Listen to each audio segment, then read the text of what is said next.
Party के प्रवक्ता हैं उदयवीर जी, मैं आपसे जानना चाहता हूं आपकी पार्टी इतनी आक्रामक क्यों हो रही है इस मुद्दे पर? भाई, जातिगत जनगणना भारत की सरकार कराने जा रही है, आप में इतना संयम होना चाहिए, आप उसका क्रेडिट लेने के लिए क्यों होड़ मचाए हुए हैं? हमारे दल से क्रेडिट लेने वाला कोई बयान नहीं आया और हम बहुत गर्व से कह सकते हैं कि शुरुआत से आखिरी तक समाजवादी पार्टी का एक ही स्टैंड है। चाहे मनमोहन सिंह जी की सरकार रही हो सदन से लेके बाहर तक, चाहे उसके बाद जो सरकार बनी वो सरकारें रही हों, हमारे पुराने चुनावी घोषणा पत्रों में भी पहले से 2-3 चुनाव पहले से बिल्कुल एक पक्की घोषणा के रूप में ये चल रहा था। अखिलेश जी की सरकार के अंतिम तौर में जो स्कीम बनी उनमें हम लोगों ने बिना जाति जनगणना के ही जिसकी जितनी संख्या है उसके उस अनुपात में उन लोगों को प्रतिनिधित्व देने का काम किया था। तो बात घोषणा की नहीं है, सामाजिक न्याय हमारा तो पूरी राजनीति है।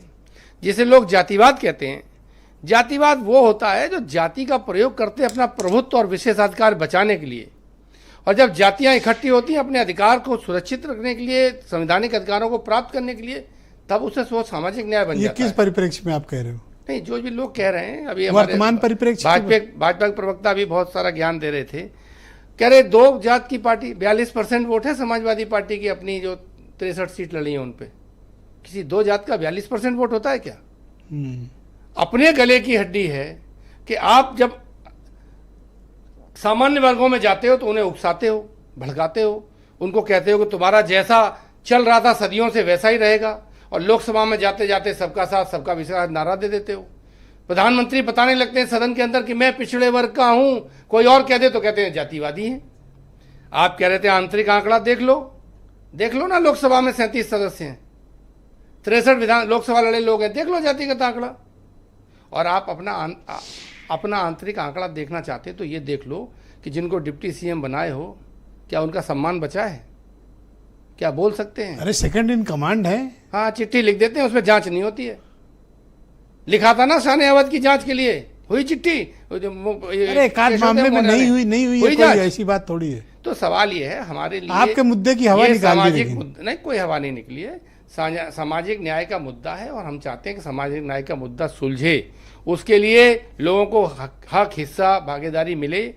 हमारे लिए एक एक वोट महत्वपूर्ण है। आप भी कह रहे थे ये वोट वो वोट, हर पीड़ित अगले का वोट भी महत्वपूर्ण है। हम तो एक एक वोट की बात करते हैं, लेकिन सामाजिक न्याय के ढांचे के अंदर जिसके साथ अन्याय हुआ है, जिसको उसका हक सम्मान नहीं मिला है, उसको हक सम्मान दिलाना हमारी पार्टी का। लेकिन जातिगत जनगणना का हुक्म देकर भारत सरकार ने आपका जो सबसे बड़ा इशू था उसका तो पॉलिटिकली अंत कर दिया। अब आप क्या मुद्दा उठाएंगे?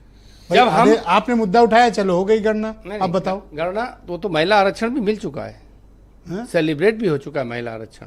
ये सारी महिला पार्लियामेंट में बैठ चुकी हैं।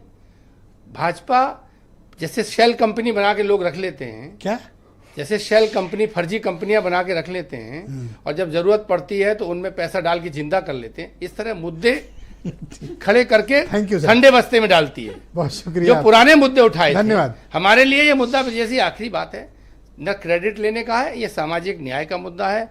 लोहिया जी से लेके आज तक की मौजूदा लीडरशिप तक, नेताजी से लेकर अखिलेश जी तक, सबका उद्देश्य ये है कि समाज के अंतिम पायदान पर जो व्यक्ति बैठा उसका हक, अधिकार, सम्मान मिलना चाहिए। उसके हिसाब से हमने लोगों को जोड़ा है, उनके विश्वास को जीता है, और इसी दबाव और प्रभाव में ये निर्णय भारत सरकार ने लेना पड़ा। और ये भाजपा का आंतरिक झगड़ा है कि अगड़ों के साथ जाएं कि पिछड़ों के जाएं, पिछला मुख्यमंत्री रहेगा कि अगला मुख्यमंत्री रहेगा, सेलिब्रेशन अगले वाले को पिछले हटा पाएंगे कि नहीं हटा पाएंगे, ये भाजपा का आंतरिक